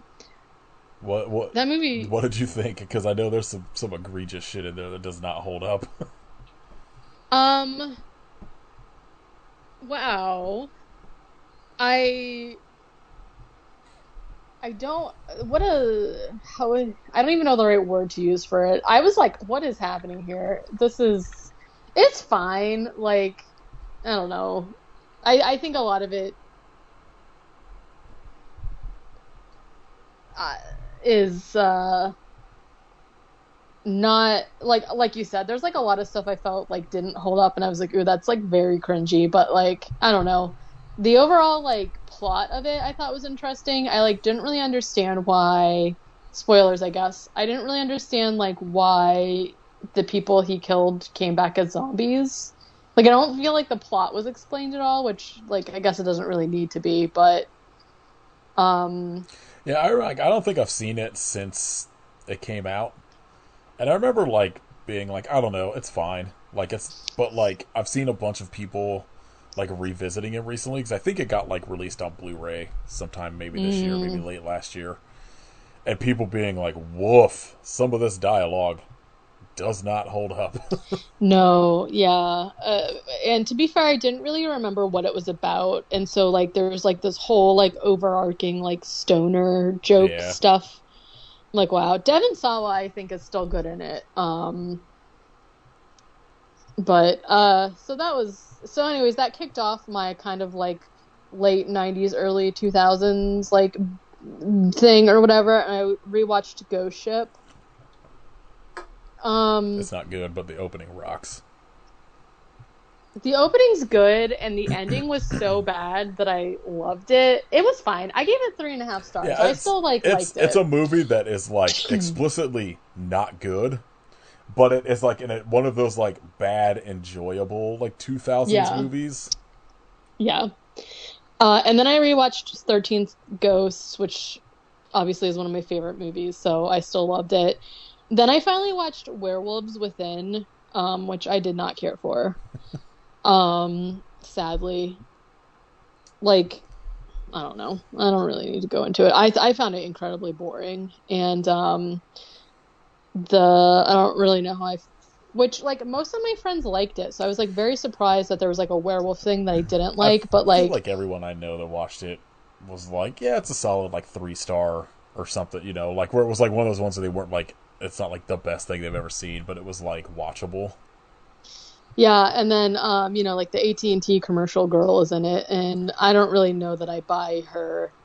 Like her acting's just not for me, I feel like, I'm in like a long I am so movie. mad that like I think before the like Fox Marvel deal stuff, like there was going to be a live action Squirrel Girl movie and she was going to play Squirrel Girl. And I Yeah, I wanted think that she so would bad. And then, like something I happened where it just like got canceled or whatever. I think she would have been probably good as that, but like I just didn't like the role that she played in this one. Yeah. I don't know, I whatever. only know that I only know Sam Um Richardson's in that movie. And that's like the only reason I was ever even remotely interested in watching it, but then I don't know. It just didn't seem like something he that was gonna be for me. he played like the main character guy and I loved him. Like I thought he was really good, and then obviously Harvey from What We Do in the Shadows was in it, and he honestly, he wasn't in a lot of it, but he was like to me the best part of the movie. But whatever, I don't know. Then I finally finished. I had a lot of things that like I had just only a couple episodes left of, so I went through and like tried to finish some of that. I finally finished Roswell. Um Does it have an actual ending or was it a canceled It ending? it does. It does actually have an ending. I think you could argue that it is a canceled ending, but it wasn't open But it's like ended. yeah, something where they like the end of the season on like a sort of closure, but and then it got Yeah, canceled maybe. right. And like I'm gonna say, so it was 3 seasons, which I had no idea it was that long. I'm gonna say like I legitimately liked and thought the first season was like good for what the show was, right? Which is like um I don't know. Like I said, my first time watching it, and I still really enjoyed it. The second season, halfway through, went so totally off the rails, and then it did that thing where they kind of like negged some of the stuff that happened, and I was like, all right, whatever. At this point, I'm just along for the ride. Who cares? So I finished that, and then I started to rewatch slash catch up on the What We Do in the Shadows TV show, It's and so I'm good. on the last season right now. The first 3 seasons I think were legit so funny. I have to admit I did not care for the fourth season with baby Colin. Oh my god, I loved it. I did not think that that was funny at all. But like it is funny. Like I I just like didn't him and Matt Berry's character's name is blanking on me in the moment, but him as like the dad figure for him, I thought was very funny. And then like just like um the whole fucking like reveal, I guess at the end, spoilers, when he just like finds all of his journals and his like just journals, becomes yeah. regular Colin Robinson again. Interesting theory. So I think that my problem is that like a lot of the plots in that for those episodes I just like didn't care about. Like the whole thing with Nadia's like vampire nightclub, I just was like, I don't care about this. Like I didn't find that stuff funny. And what's her name that plays Louise Kristen in Shaw. Bob's Burgers?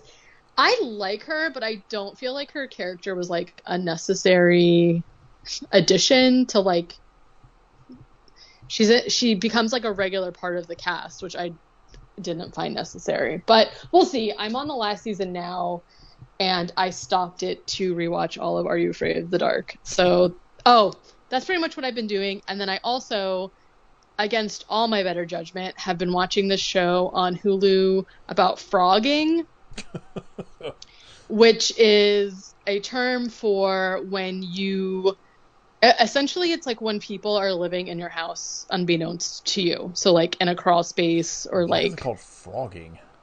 I don't know. It's PHOGG. Nope, don't like that. No, PHROGG, frogging. I don't know why it's called that.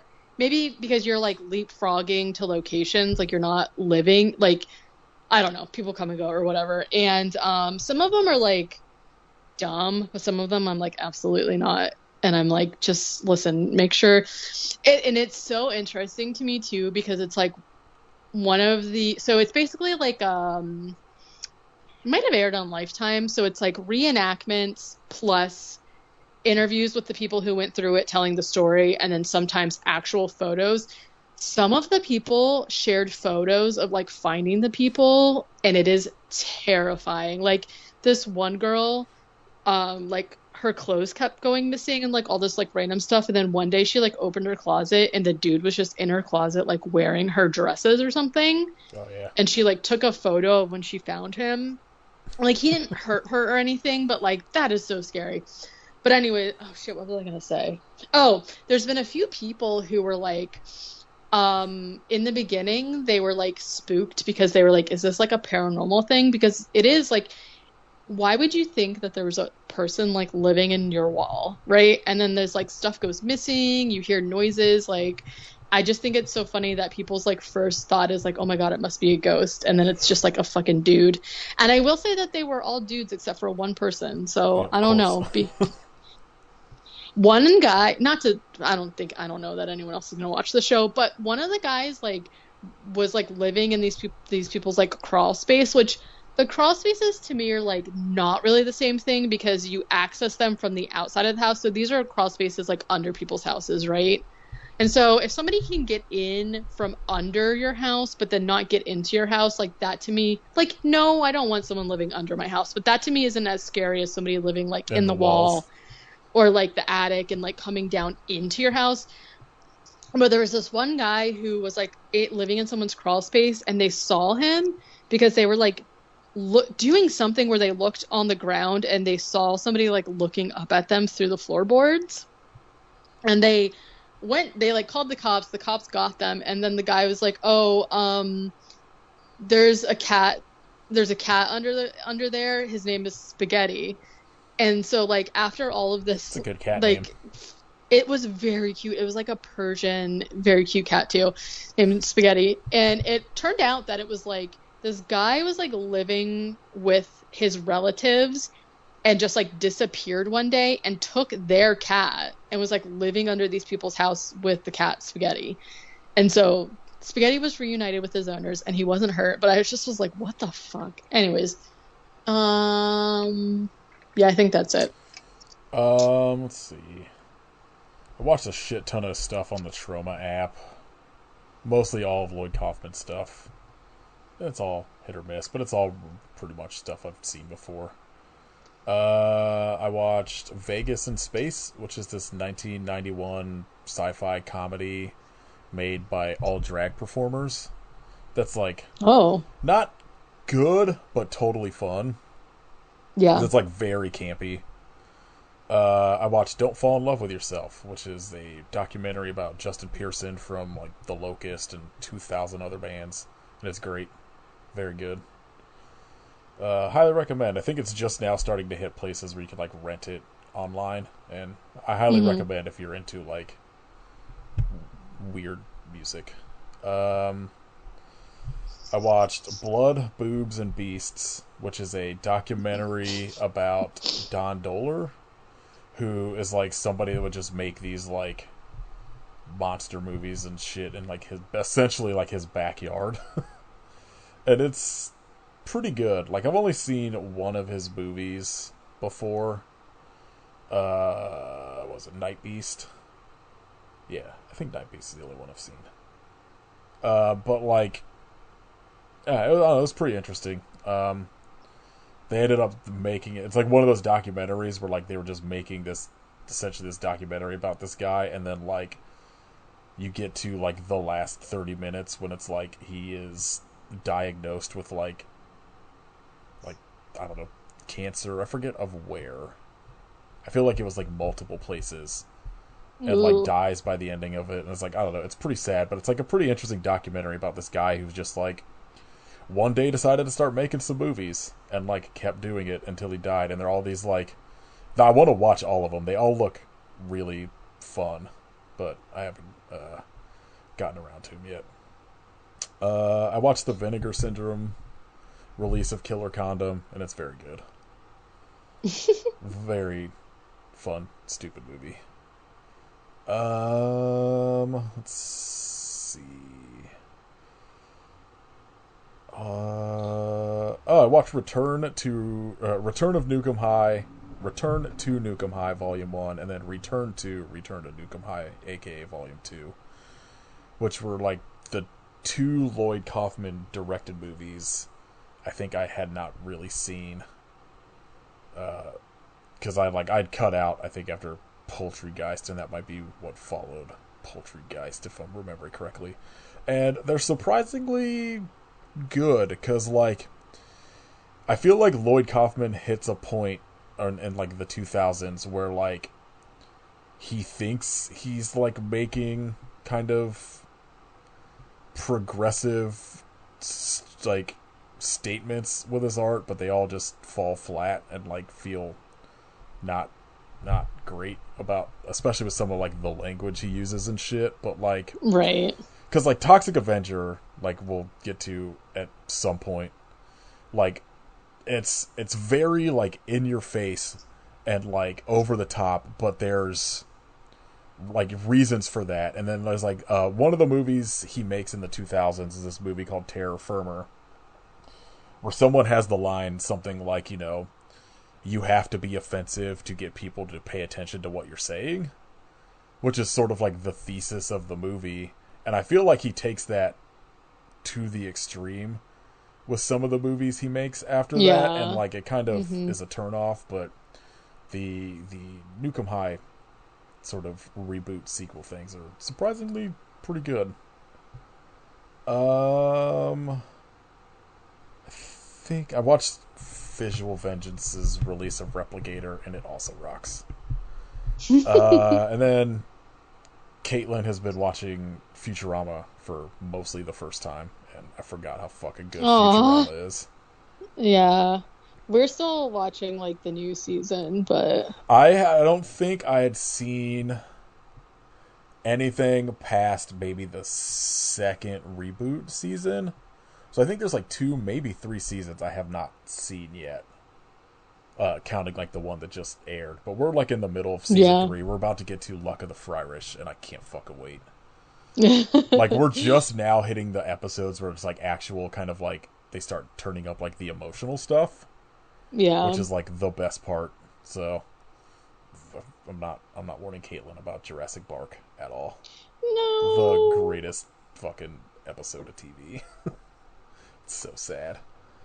All right. Shout outs. You got anything? Yeah. Well, let me look up the actual title. I got a bunch I could do while you're. Yeah, go ahead. Yeah, because like we said, we haven't really recorded in like 3 weeks. Yeah. The band Radiation 4, which is like maybe one of my top 5 favorite bands. They had this album called Wonderland in like the early 2000s, and it's very weird metalcore that like it's like I always would tell people it sounds like if like the band Botch and Mr. Bungle made an album solely about like Twin Peaks. It's very weird. But the 20th anniversary of it was September 6th, and it came there's been this like sort of fabled original mix of it that like was lost that they would talk about, and then like because they did like an original mix of the recording, and the label was like, nah, you gotta fix this, we don't like this. And so they like went through and remixed it and like recorded new parts and all this stuff, but they found a CDR with the original mix, so they released that for the 20th anniversary, and it's so good. You can get that on Bandcamp. Highly recommend if you're into just like weird shit. If you're into like Dillinger Escape Plan or Botch or any of those like late 90s metalcore bands, it's probably up your alley. Friend Jeremy's band Coelith released a new album called Contaminants of War that's very good. The band Great Falls released their new full-length Objects Without Pain that's also very good. And then the podcast Scott Aukerman and Adam Scott do that it was originally about U2 and then REM and then Talking Heads, and then they did like 3 episodes about the Red Hot Chili Peppers and quit. It came back, and it's now about Bruce Springsteen, and so they're going through the Bruce Springsteen albums. And it was right at the time that I was like, I think I might like Bruce Springsteen, and started like checking out his earlier albums, and it was like perfect timing. But it's called "You Springin' Springsteen on My Bean." It's so good. Like, I fucking loved, like, I like some U2 stuff. I like REM. So like, and I like the Talking Heads. So those were all kind of like easy sells for me. And so like, but I love, like, their dynamics are really fun. And like, I don't think they had really done, let's see, Talking Heads ended in December of 2020. And then they kind of did like the 2 or 3 Red Hot Chili Peppers episodes. Yeah, they've had 3 episodes since 2020, December of 2020. And then now they're like back at it. Because I think they were like, well, all the strikes are happening. We got nothing else going on. Let's jump back into this. They picked Springsteen. And it's, I don't know, it was like a fun like reminder of how much I liked those podcasts. And it's been really good so far. So go check that out if that is of any interest to you. All right. Wow.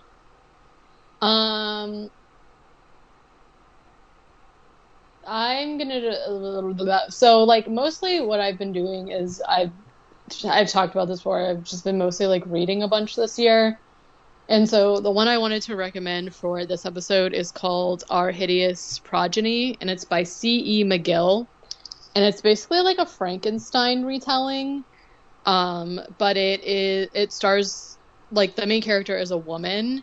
And she is, like, super, super smart, but of course she's, like, a woman, so, you know, she can't, it's, like, one of those situations where, like, her husband is also a scientist, and she does, like, a lot of the work and illustrations, but they release it under his name, essentially, and they're, like, in the beginning, they're kind of, like, partners, but it starts to kind of be strained because she this is, like, kind of not a spoiler, but she realizes that he's kind of a fucking idiot.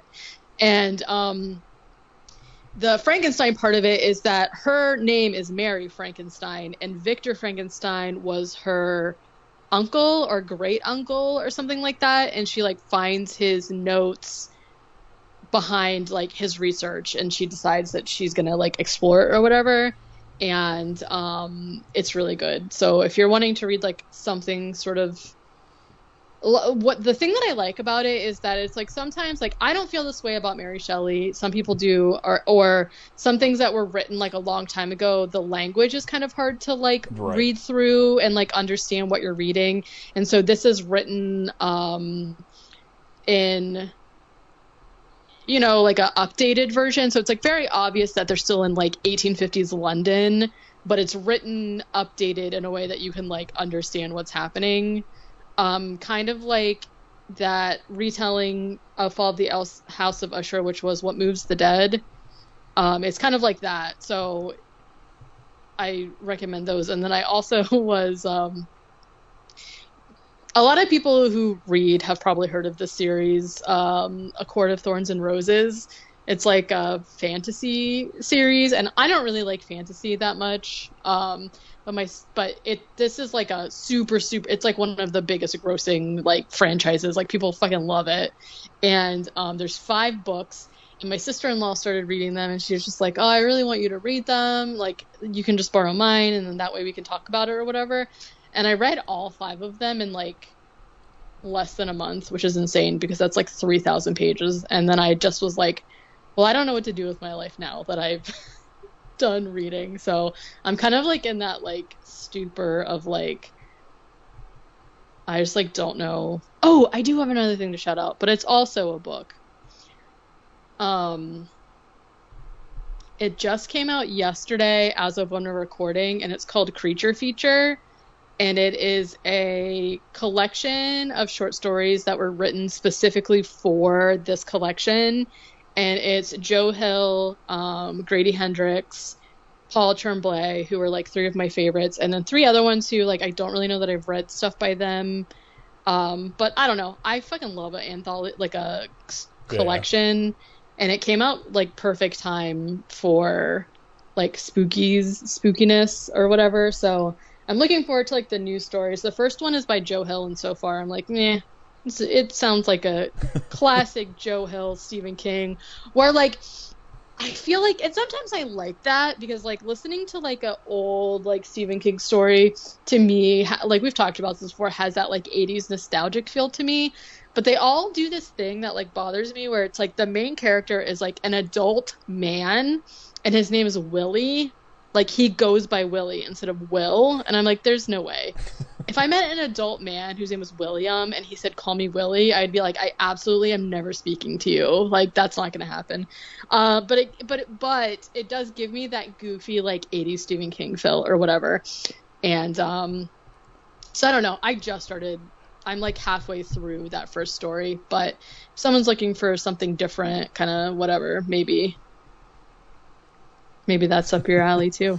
I'm going to say, Kit, like, I think right after we recorded, like, the Nightmare on Elm Street episode, Kit's two favorite bands, Blood Incantation and Tomb Mold, released albums on the same day, and Kit just turned into a pure ball of light. So that's where he's at this week.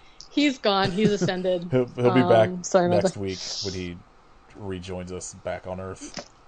Yeah, it takes some time to come back from the atmosphere. I'm 100% guessing that'll be his shout out next week.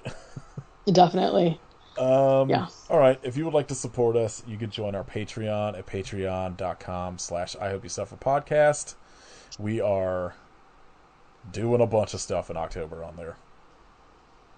You know how we do. One of them could be real stupid. Yeah.